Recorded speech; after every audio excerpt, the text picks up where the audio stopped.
Thank you so much for attending our panel here at the Left Forum this morning. My name is Pojanee Fleury.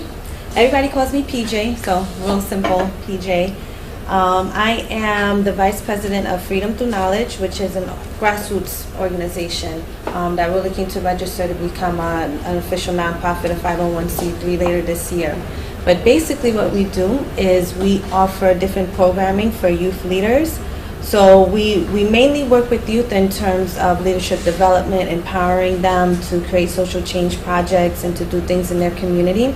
But we also work with the larger community in the sense that what we want to see happen with the flow of information, the flow of knowledge, is that people can receive non-biased information, either going to look for it on their own, which we encourage, or us providing it. We have a great website in the works, and we have a great Facebook page that we relay a lot of information on. So we try to give non-biased information. I know it's kind of hard to give because sometimes we're working with other news sources, so it makes it a little bit difficult. We don't have like a huge, nice organization like Al Jazeera or something that we can provide resources for people to go around the world and explore topics and research happenings.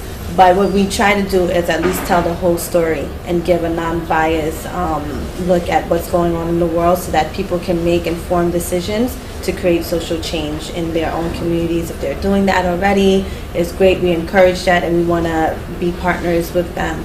So me, myself, I've done a lot of work in the community, but I'll go over that a little bit when we start the actual panel portion of it, of our panel here today. So what I'm going to do is introduce a short documentary that Scientific Soul Sessions and Freedom Through Knowledge did in Haiti in 2011. We went and connected with young people, young leaders there, and it was our hopes to kind of listen to them, understand what they wanted out of their community, and give them a voice so that people understand what's happening on the ground in Haiti. So I'll be going to Haiti later on this year. The president and founder of Freedom Through Knowledge, Hugh Signey, is right now working on an assignment in Brazil, and he's actually teaching English to low-income students, and we are going to test like a pilot program out there, like an official FTK curriculum that we have developed for youth leaders. So with that, we're going to watch the film, and we'll get into our panel discussion. All right. So this film is called Eyez TV. I'm sure everybody's going to be able to come in. Oh, no, sorry. No problem. Before I start the film, I would hope that people would come in. Just as that cell phones be turned off. So this film is called Eyez TV. Again, Scientific Soul Sessions and Freedom Through Knowledge went out to Haiti in 2011. It was a peak climate because the political situation was there was a lot happening at this time. It was after the earthquake that happened in 2010. There was an election that happened later on in 2010 that was not resolved. So they had to go back and do a second runoff, which hadn't been done in the history of Haiti. This is the first time it was done. And there was just a lot of emotions, and a lot of young people were really driving the political climate at this time. They were rallying around a particular candidate. His name is Michel Martelly, who ended up winning the presidency at that time. So you're going to see some of the young people there talking about what they felt, what was happening in their country, and what they wanted to see for the future. And we also spoke to different people here in the States as well that were abreast of the situation in Haiti. So this is basically us media people in the movement creating media and trying to use that as the tool for social change. And then we'll get into that topic.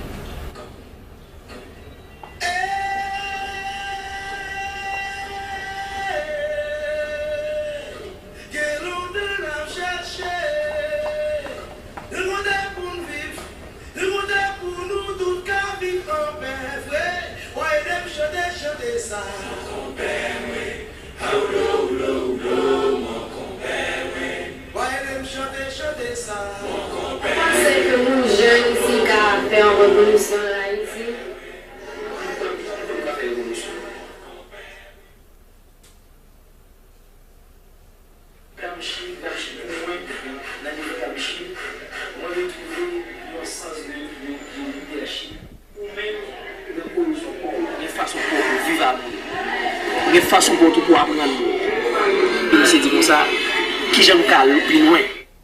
C'est pas seulement Cobb qui va le faire, qui va les mettre dans le pays, qui va le faire dans le pays. C'est jeunes qui sont capables au moins de prendre bagaille en main parce que tout travail qu'on a fait la client, c'est pour capable de permettre que les jeunes au moins pas vivre la situation de la vie qu'on a. Culturaliser dans la jeunesse la période, ce qui fait que c'était une bagaille extraordinaire que les jeunes les ont offert pour cette base, pour le pays, et même la société aussi à l'extérieur.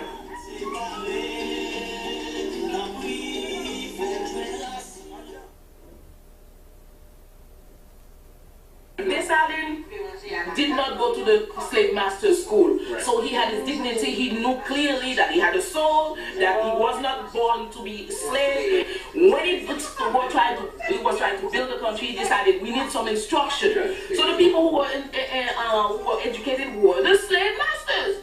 So he left some of them in Haiti so they can educate us. That was the worst thing that he could have done. The lie that they are spreading about Haitians, if we let the younger generation internalize it, it's not the fault of the younger generation, it's the fault of the generation before. Because if you want to talk about young people, don't look at the young people, look at the generation that knows before them. All right, I have brothers who have stopped talking. My older brothers have stopped talking to young Haitians.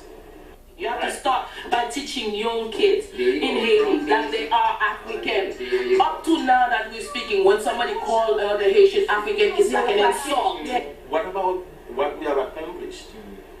You know, you had Africans from all over the continent coming to a place where they didn't speak each other's language, yet they created a language, they then created an army, but most importantly, they knew that they had to create this belief that was going to tell them you are worthy in the eyes of God, as worthy as the next person. And these are the three elements that created Haiti.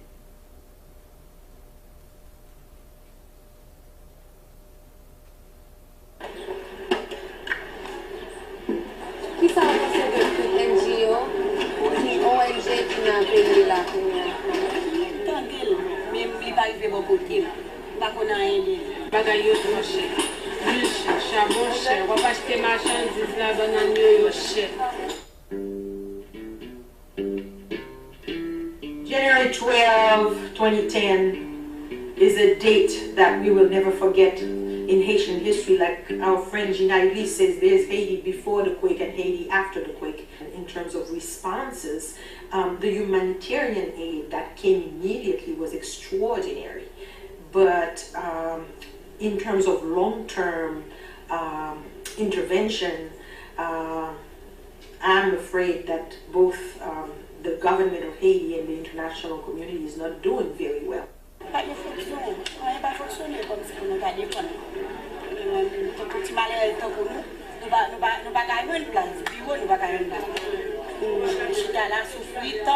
The violence against women, the violence against children, the fact that these people have not been relocated, what happened with the cholera epidemic, that should never have, been an issue.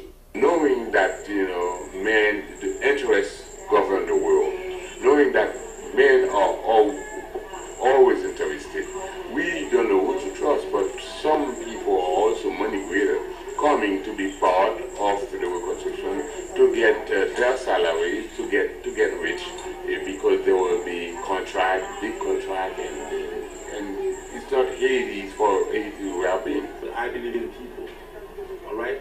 Unfortunately, the man who is going to rebuild Haiti, Bill Clinton, believes in buildings. So he's promoting buildings, and he has more money than I am. And what is important today in Haiti? Money. They know already that the oil of Saudi Arabia is going to run out sooner or later. Now, Saudi Arabia, it was believed, had the most important reserves of oil, but it so happened that some people, some experts believe that it may be very well be Haiti. People have always been dismissing the existence of Haitian resources, saying, oh, they always say it exists, but nobody ever proved anything. Well, it is a fact that under Jean-Claude Duvalier there was prospection, and they did uncover oil, and they were getting ready to celebrate the newfound riches in Haiti when Jean-Claude was overthrown.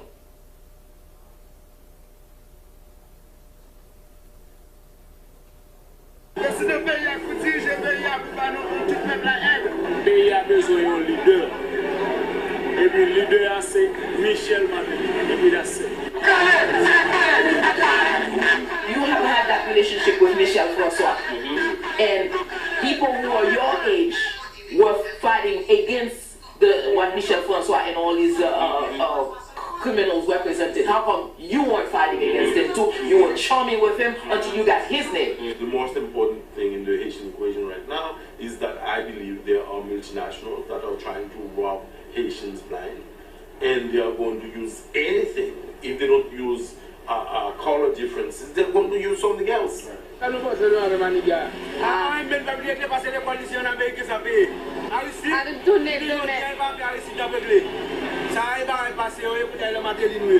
c'est pas un candidat, c'est pas un homme politique, c'est pas un seul monde qui est capable de gagner moyens et disponibilité dans le pour résoudre la situation générale que le pays a vécu depuis des années. Et moi, je crois que ces changements structurels pour gagner dans le pays, changement de bagaille fondamental dans le pays, qui va permettre que Haïti ne soit pas en avant.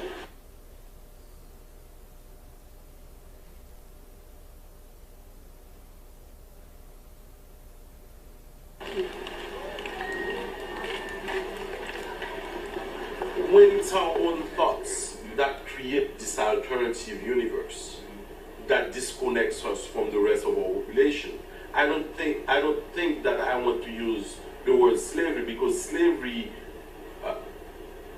means that somebody else is imposing something on us, when it's us imposing that a weird perception of reality on ourselves. Nous non la première révolution ancienne, on a vraiment gardé une révolution, il pas arrivé comme ça première. OK, parce que nous avons un peuple qui est vraiment intelligent. OK, nous servons avec tête nous. Haïti pas pour construire ça, nous pas construire monde. Si nous pas construire tête nous, Haïti va construire. We have to go within ourselves so that we can calm down the noise that's in our mind. All right, so it's not only those chains that are clinging in our mind, it's also all of the other messages that the media bombards us with. Pour moi, nous avons conscience qui marche. À tout moment, nous faisons solidarité, nous disons, j'en ai là, nous pas se poser. La révolution, nous doit faire un exemple. Nous doit prendre nous soit peut-être les noms pour changer sa alimentaire ou non. Et pour notre mentalité, nous, il faut que nous ayons un patrimoine, ça, pour nous remettre sous pied. Patrimoine culturel, nous, à travers la construction des musées, à travers les animations culturelles qui sont capables de montrer vitalité culturelle haïtienne. Et c'est à travers justement là que nous-mêmes, nous avons investi pour nous voir si au moins personnalité collective haïtienne capable de gagner une nouvelle forme de dynamisme.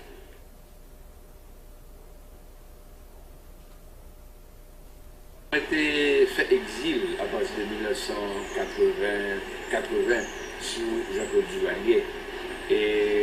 Mais le mot dans l'exil, moi, depuis par rendre compte qu'il y a un bagage qui vous fait en dehors de l'activité politique, en dehors de toutes les batailles qu'on mené sur le plan politique. Et après 1986, moi, je crois qu'il y a un bagage que moi, personnellement, je fait pour qu'on fait.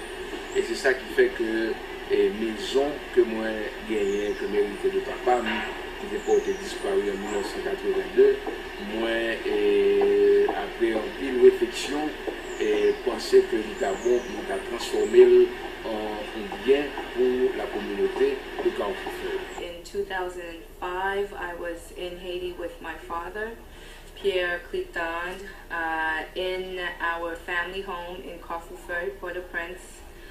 And we started having a conversation on what it is we can do as a team to support the development of the community. Monsieur Pierre, par exemple, qui dans une communauté, il va nous expérience. Il y a des gens qui doivent dire, Jean bel monsieur, bon me font comme ça, bon me font comme chaque année, mais chaque 3 ans. Mais il fait sacrifice, malgré 12 janvier passé. C'est ça, il met au profit de la communauté. C'est pour ça pour nous garder petit, non? The community of Fleury is one of the most devastated communities, and particularly ever since the earthquake, it's a community that is in dire need. It's also considered a red zone by the United Nations. But our role is to really support the development of youth in Haiti by allowing young Haitians to develop their own projects. This is what could really help Haiti. Projects, small projects like this, conceived by the community, for the community, with the community in mind, having their best interests in terms of conceptualization of the project, and also in terms of making sure that their input is always present. Mais nous-mêmes qui avons une Haïti nouvelle, nous pensons que c'est une nécessité pour que nous tous qui là, pour que nous capables de commencer avec les bibliothèques là. We have Bureau Doléance Sociale, which is an emergency group that developed out of Bibliothèque du Soleil right after the earthquake, and these are a group of fantastic young Haitians who are really committed to their own community, who use their skills to help in relief efforts. Nous avons utilisé plusieurs jeunes Zao, donc nous avons mis ensemble pour que nous formions le bureau. Donc nous avons formé le bureau pour que nous aidions les communautés. Le bureau a des bases succès vraiment avec un paquet de monde qui est là, que nous connaissons, qui bénéficie, qui se bénéficie du bureau, et des petits mouvements qui bénéficient du bureau.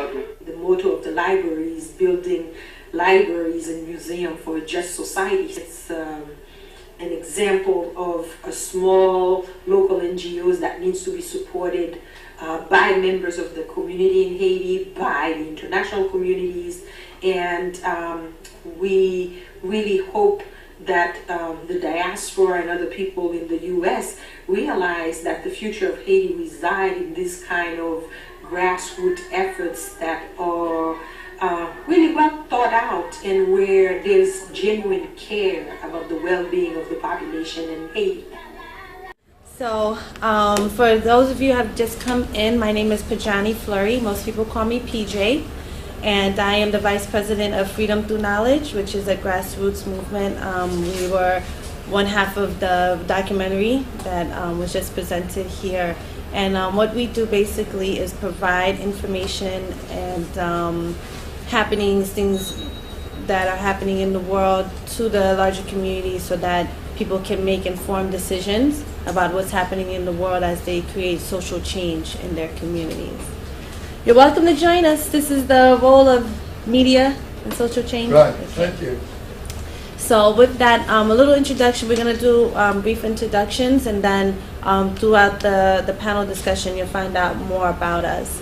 So I am, in addition to being the Vice President of Freedom Through Knowledge, I am a publisher. I've been publishing since 2007, and my publishing company is Brown Eyes Publishing Group.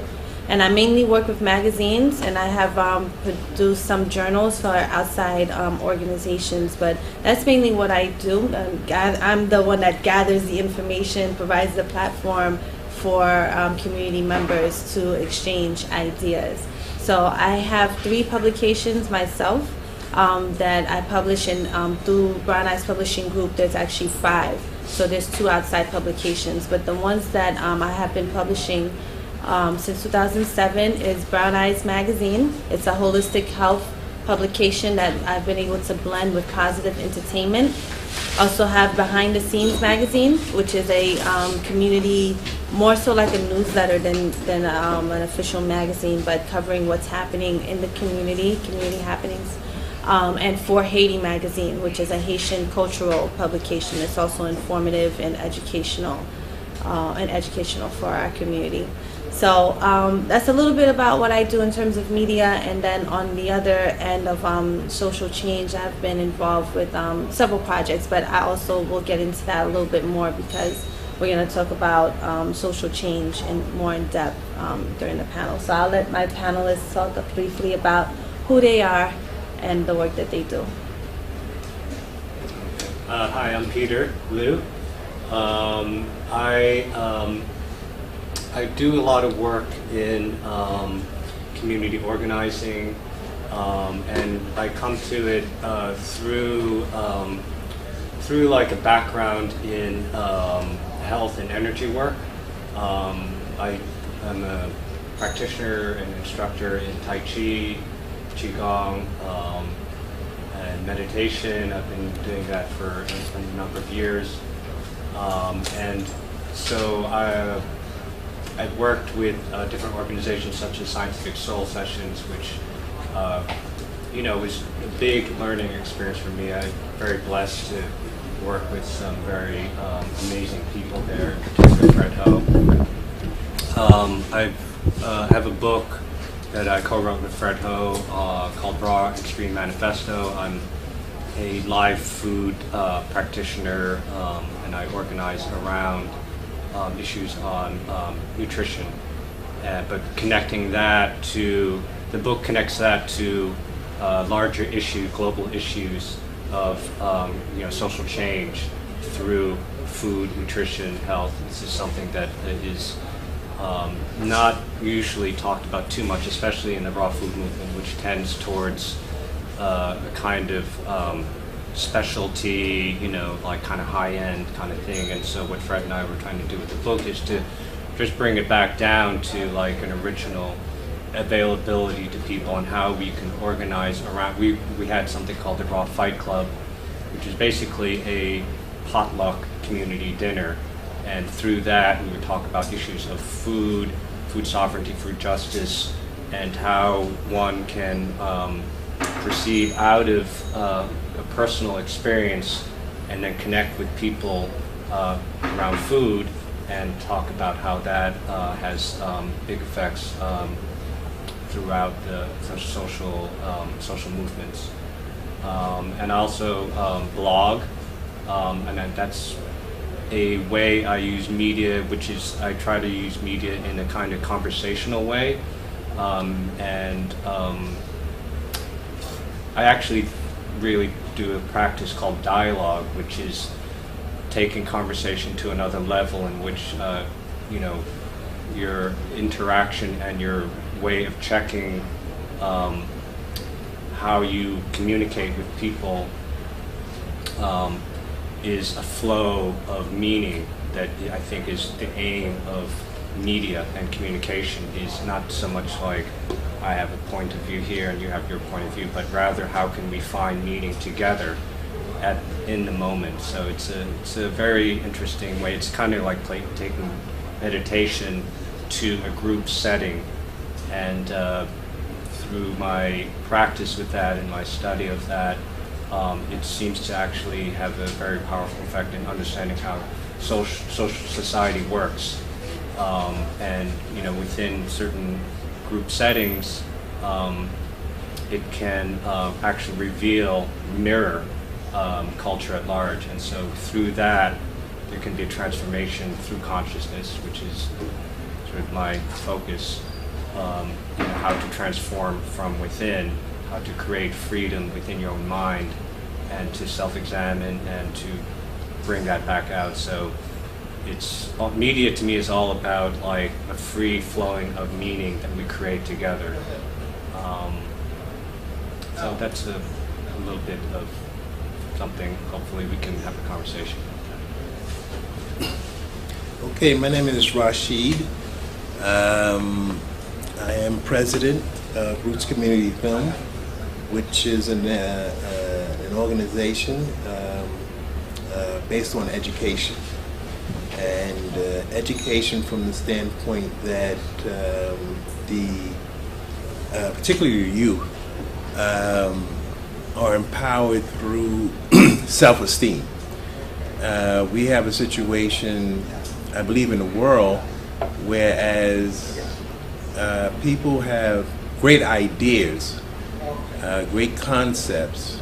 However, they don't have the inner self power to expose it, to develop it, to take it to another level. So what Roots Community Film basically do, or has done over the years, we've been in existence, 501c3 number, for about 35 years now. And we use different mediums to achieve our goal. One of the mediums that we have used is homeless shelters, whereas we have the youth working with the elderly, and what we would actually do is establish a situation whereas the elderly and the young youth would get together and feed the homeless.